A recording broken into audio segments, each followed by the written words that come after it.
हवाएं रचाई और सूर्य से मिली अग्नि से ही शुरू होती है ऋग्वेद की पहली ऋचा अग्नि,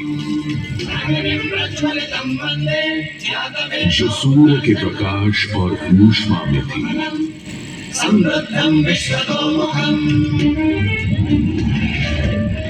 अग्नि, जो दावानल और ज्वालामुखी में प्रलयंकारी विध्वंसक के रूप में विद्यमान थी।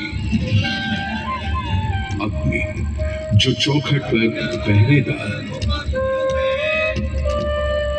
तथा चूल्हे में एक मित्र के रूप में भी मौजूद थी।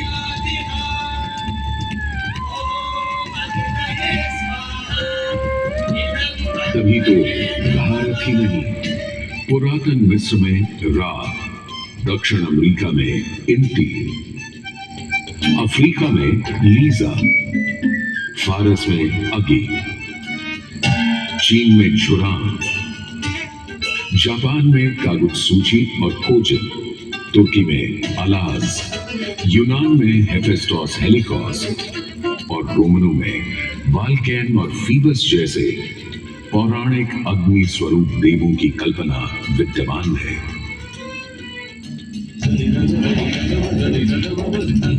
भारत में मान्यता है सूर्य ऋषि कश्यप और अदिति का पुत्र है। कहते हैं जब सूर्य की शादी विश्वकर्मा की पुत्री संजना से हुई तो संजना उसकी चमक से इतनी परेशान हो गई कि पिता विश्वकर्मा को छाया का निर्माण करना पड़ा और तभी से चल रहा है सूरज की रोशनी के साथ धूप छांव का खेल।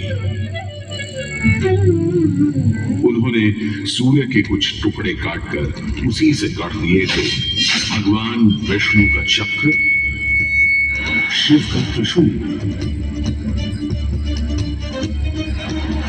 कुबेर की गदा और कार्तिकेय का भाला।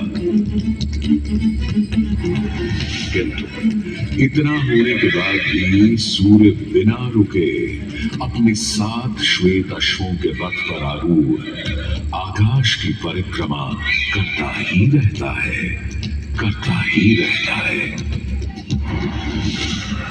असल में हमारे मानव बनते और 2 पैरों पर खड़े होते ही हम समझ गए थे सूर्य का प्रचंड प्रताप और प्रकाश, उसकी जीवनदायिनी शक्ति हर पल बदलते संसार में, हर रात घटते बढ़ते चांद वाले आकाश में केवल एक सूर्य ही है जो हर रोज सही समय पर उदय होकर हमारी दुनिया को जगमग, जागृत और जीवित कर देता है और हमें एक अवश्यम भावी स्थायित्व का आभास देता है।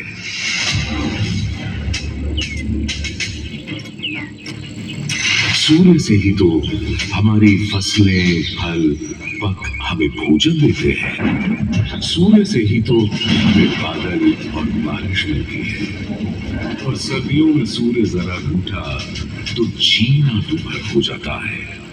पेड़ों के पत्ते झड़ जाते हैं, वन्य जीवन गुप्त होकर लुप्त हो जाता है और पूरी दुनिया बेरंग सफेद हो जाती है।